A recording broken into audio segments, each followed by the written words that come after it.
세상 나라가 하나님의 나라로 변화되는 것, 이것이 요한계시록의 핵심 주제입니다.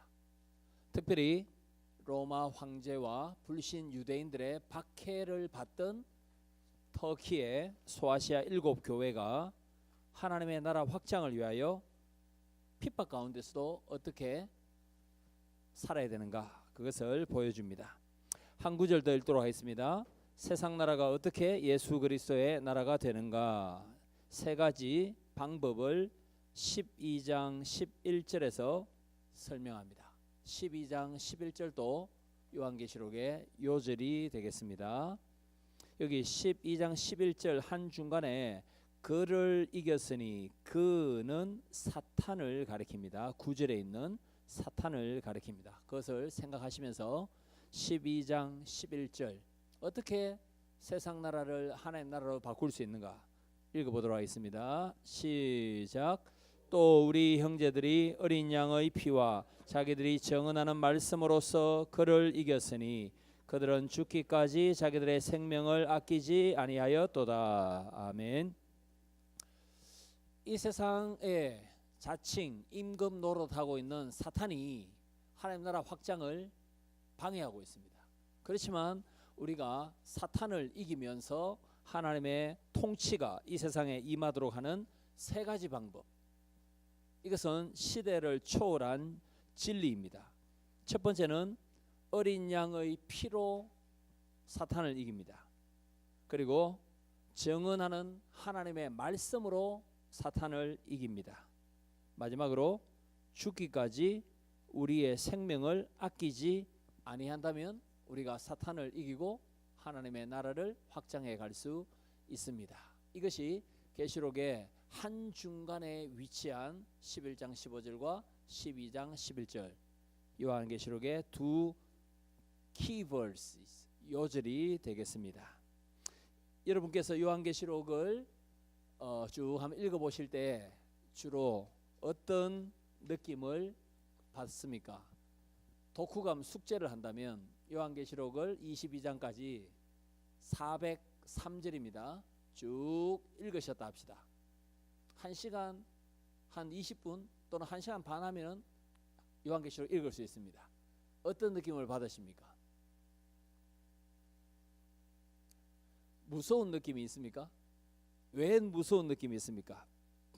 심판이 많기 때문입니다. 심판이 6장, 8, 9장, 16장 그게 다 심판 내용입니다. 그래서 내가 거듭난 성도라고 스스로 생각하지만 계시록에 등장하는 심판을 내가 받으면 어떡할까? 나에게 임한 심판이면 어떡할까? 그것 때문에 무섭습니다.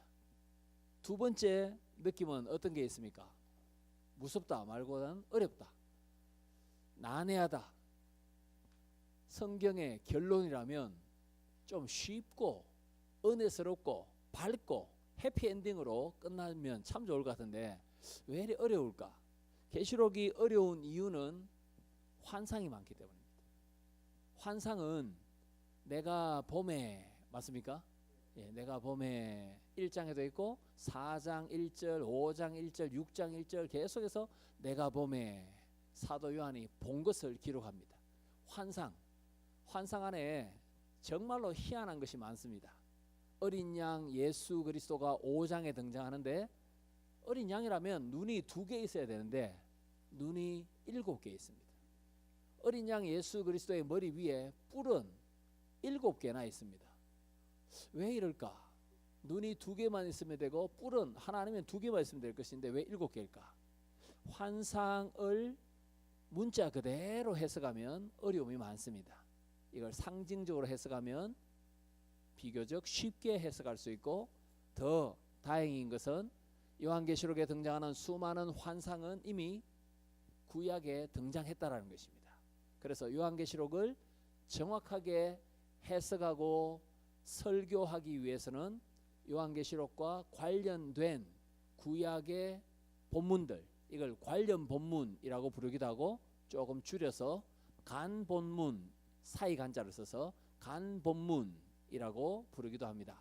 그래서 구약을 우리가 잘 알면 알수록 요한계시록을 이해하는 데 큰 도움이 되겠습니다.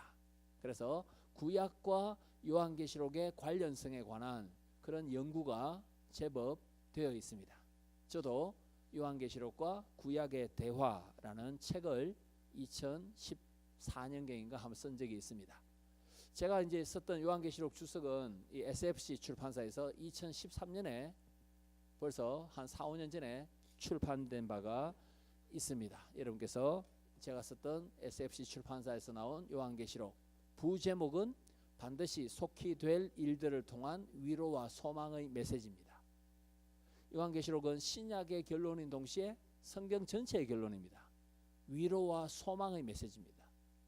우리를 더 무섭게 만드는 책이 아니고 이해할 수 없는 미궁에 빠뜨리는 그러한 하나님의 말씀도 아닙니다.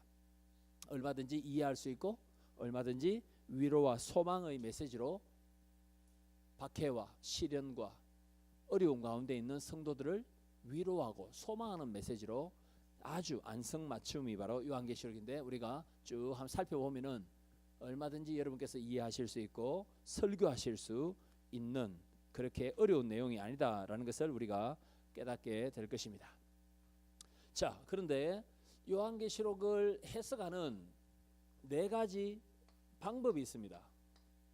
요한계시록을 해석하는 전통적 4가지 방법이 있습니다. 이 해석은 4가지는 2세기부터 지금까지 큰 4줄기입니다. 그래서 이 해석만 옳다, 나머지는 다 틀렸다, 이렇게 말할 수는 없습니다. 큰 해석의 줄기가 4가지인데 그 중에 하나를 선택하거나 아니면은 한 2개 정도를 결합하여 자기의 의견을 만들기도 합니다.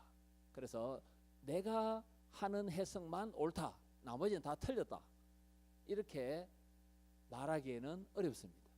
그만큼 요한계시록을 해석할 때는 우리가 상대편의 의견을 존중하면서 좀 겸손하게 해석할 필요가 있습니다. 제가 쭉 설명해 드리는 방식도 하나의 좋은 해석 방법입니다.